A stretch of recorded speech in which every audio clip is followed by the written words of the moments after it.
let's get into this shit. We're gonna start with Ray. Hood Rich Ray, what's up? You have so much to say today. Let's get into our story. Okay? All jokes aside, there's really not much to the story. Okay. I met Ray last year on Cinco de Mayo at the club, and he was behind me. I was going into Max. He was behind me and he was like, "Hey, I'm paying for you to get in. I'm buying your drinks." I'm like, "Period. As you should, Pooh. Let's get into it." So we went in, he bought me a drink, and that was that for that night. Okay. Took my number and he hit me up.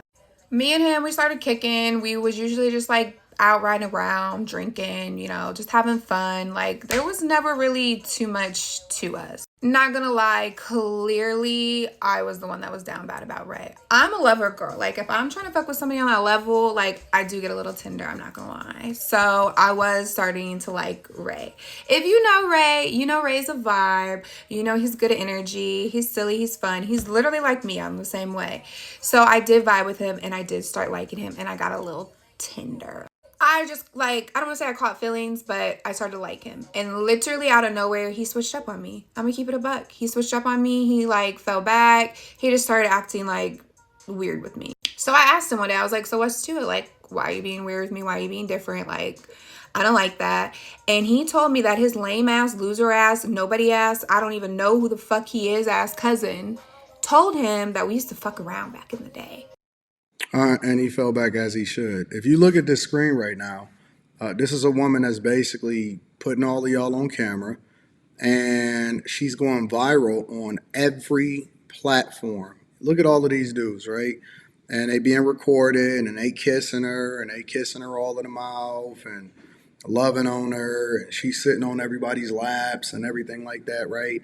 And they feel uncomfortable, and they black, they Arab, they white, they whatever, and it's crazy. It's absolutely crazy because she messing with hood dude, she messing with street dude, she messing with, you know what I'm saying? All kind of guys, squares, lames, whatever. You meet them in the club, you meet them in the streets, you meet them in the. It's a lot of black guys that's on here, right? And here's the part about it: blowing smoke in her face, drinking, all of that, right? And here's the biggest thing about it is that she's going viral for basically telling women and telling the whole internet and social media and exposing and posting pictures, videos, everything of all of these different dudes that she didn't mess with over the past few years or whatever like that. And there's so many different people inside of the comments. You know, I like to give credit to the content creators. And so I'm always going to link in the description to the person that, you know what I'm saying, provided this phenomenal content. But she's basically going viral on every platform because every woman is inspired by, I think they're inspired by that other chick that was basically telling a story. That story time, she did like 50 something story times or something like that. And she wound up going viral and making a bunch of money and getting a whole lot of visibility for telling about the dude that finessed her, right? But now it's evolved.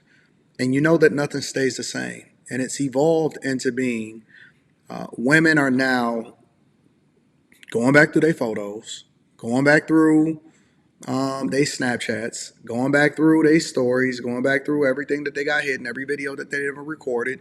You got a chick and you chilling with her or whatever, and you chilling, and or you fall asleep and then she start recording you, or you was thought you was cool because you was on camera kissing and everything like that. But guess what? It was a whole nother nigga that was doing the same thing, and it was another dude that was doing the same thing, and it was another dude that was doing the same thing with the same chick and busting it down, and you spending money. But the worst part about it is that now women are really, really empowering themselves. I feeling comfortable chatting. She even posted a video on her, because, you know, I got to do the research to find out what's going on. She posted a video on her TikTok of her basically saying that she don't care and she don't care how many dudes is trying to contact her saying, shut that shit down. She rocking with it. And so y'all dealing with an entirely different monster now because women feel empowered and emboldened to continue to do it. And I told you, motherfuckers. I told y'all. I told you from a dick discipline perspective, number one, because a lot of y'all, you know what I'm saying, you was doing whatever you was doing or whatever. Now they fucking up your shit. They got you all on the internet looking stupid. I told you from a dick discipline perspective, but I also told you, from the perspective of a person that forced these chicks to sign the paperwork. Man, if you're going to have anybody around you, and I know that you're thinking, oh no, this is only for rich men, it's from everybody. It's from everybody. We've grown to the point now where it's not enough to just have a conversation or if you meet somebody or you vibe, because a woman can then also say anything that they want to say. It's not like, you just supposed to automatically believe her, but if you see in the comments, they inspiring other women to do the same thing. And the women in the comments of her videos is like, yes, I like this lifestyle. I can't wait to live this type of lifestyle. Basically going out here racking up multiple different bodies. And so the work that we doing, it may seem in vain. And everybody keeps trying to tell me that I shouldn't have these conversations or I shouldn't be warning men or I should only be talking about it from a marriage perspective. Man, don't you know that these are the same type of people that wind up getting married or they out here thotting and bopping and doing what they want to do, but then at the same time, they turning it into a story and they monetizing it. They monetizing your suffering, your pain, your stupidity, your ignorance, the things that you did that you may have evolved from, and they basically monetizing it and they inspiring other women to continue to do it. And so don't tell me about a fucking gender war. The gender war is raging and is real more and more. And I'm your biggest ally. I'm your biggest advocate, because the first thing that you have to do in order to protect yourself, you got to protect yourself first. Before you can go on offense, you got to have good defense. Before you go on offense, you got to have good defense. And good defense is preventing yourself from even being in this position. Look, all of these guys right here, she's pointing out and saying, hey, man, who hit, who didn't hit, all of this stuff. And they feeling comfortable. They feeling comfortable. They ain't fearing you. They don't care about what your thoughts are. They don't care about what your feelings are. They getting other women to do it. And you're going to be the next contestant on The Price is Right. And so you got to protect yourself. Confidentiality agreements, non-disclosure that has a price attached to it, making sure that you record it on the phone, all of that stuff, consent agreements, everything. I know you think that it's too much and it's a lot, but okay. You didn't want to listen before.